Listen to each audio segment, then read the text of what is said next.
नमस्कार फ्रेंड, कैसे हैं आप। Welcome back to my channel. कैसे हैं आप। अच्छे होंगे, मस्त होंगे, स्वस्थ होंगे। और आज बट सावित्री है। बट सावित्री की आप सबको बहुत बहुत शुभकामनाएं, सभी सुहागनों को, और माँ उनका सुहाग अमर करे। सभी को बट सावित्री व्रत की आज बहुत बहुत शुभकामनाएं। सभी का सुहाग अटल रहे, उनके बच्चे जिए, खूब अटल सुहाग रहे, यही हम लोगों का व्रत है। और ये इसको बट सावित्री के नाम से हम लोग करते आए हैं।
अपने विवाह के 1 वर्ष बाद विधवा हो जाएगी, ऐसा विधि का विधान है।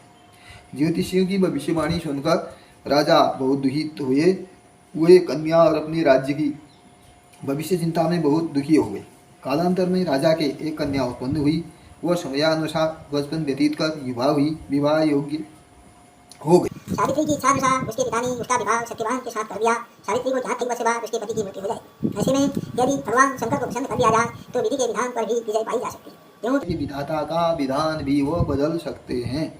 अतः सब प्रकार से निश्चय कर सावित्री भक्तिपूर्वक भगवान शंकर की आराधना करने लगी। सत्यवान के लिए सावित्री पूर्ण मन योग से शिव जी की आराधना करती रही। जब सत्यवान की आयु के केवल 7 दिन शेष रह गए तो सावित्री और तीव्रता से कठिन व्रत उपवास कर भगवान को प्रसन्न करने में लग गए। सावित्री ने बड़ वृक्ष की भक्तिपूर्वक पूजा की और रात्रि को जागरण किया। दूसरे दिन प्रातःकाल जब सत्यवान जंगल में लकड़ी काटने जाने लगा तो सावित्री भी उसके साथ चलने की फट करने लगी। इसी प्रकार सास ससुर को राजी कर सावित्री ने पति को मना लिया। उसके साथ जंगल स्वयं भी गई। लकड़ी काटने के लिए सत्यवान एक वृक्ष पर चढ़ा। एक डाल को काटने के लिए कुल्हाड़ी चलाती सत्यवान का सिर दर्द करने लगा। वो वृक्ष से नीचे उतरा। सावित्री से बोला, मेरे सिर में पीड़ा हो रही है, मैं आराम करना चाहता हूँ। धर्म परायण सुनने आया हूँ। अपनी बात समाप्त कर यमराज ने सावित्री की गोद में अचेत पड़े सत्यवान के प्राण लेकर प्रस्थान किया। सावित्री भी यमराज के पीछे पीछे चल पड़ी। यमराज ने सावित्री को अपने पीछे आने से बार बार मना किया, पर सावित्री नहीं मानी। जब वह यमराज के पीछे चलती हुई बहुत दूर आ गई तो उससे अपना पीछा छुड़ाने का विचार किया। यमराज बोले, अपने पति को प्राणदान देने के अतिरिक्त कोई अन्य 3 वर मांग लो और यहाँ से लौट जाओ। सावित्री ने कहा, हे धर्मराज, मेरे अंधे सास ससुर फिर से नेत्रवान हो जाएं।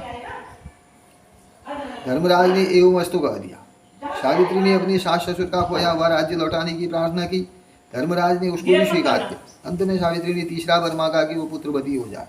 धर्मराज ने तीसरा वर भी स्वीकार कर लिया। वरदान देकर धर्मराज शीघ्रता से आगे बढ़े।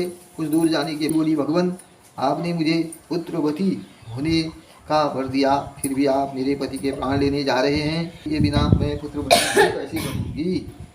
सावित्री का तर्क सुनकर और अपने वरदान देने की गलती का अनुभव धर्मराज को हुआ और वह बौखला गए। पुनः संयत होकर बोले, सावित्री बड़ी चतुरता से तूने मुझे धर्म संकट में डाला है, जाओ वरदान असत्य नहीं होगा, अपने पति के पास जाओ, तुम्हारे पहुंचती वो जीवित हो उठेगा सत्य। सावित्री अपने पति के पास लौटकर आई तो वह जीवित हो उठा। दोनों प्रसन्न होकर घर आए। कुछ ही समय में यमराज के दोनों वरदान पूरे हो गए। सावित्री के सास ससुर को दिखाई देने लगा, उनका राज्य भी उनको वापस मिल गया। यह सब बड़ सांग्यत अमावस्या के यानी बड़ सावित्री की अमावस्या व्रत का ही प्रभाव था। इस व्रत को सर्वप्रथम सावित्री ने को अटल सुहाग दिया, वैसे ही सभी को देना जो आपका भक्ति पूर्वक व्रत करे। सावित्री के पिता को पुराने श्राप से मुक्ति प्राप्त हुई।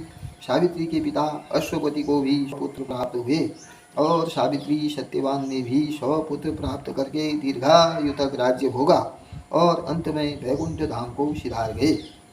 प्रत्येक सौभागिनी स्त्री के लिए यह व्रत करना आवश्यक है। तो दगड़ियों, यह तुम्हारे दोस्तों सावित्री सत्यवान की कथा है। आप आरती पढ़ दियो, आरती बोलो।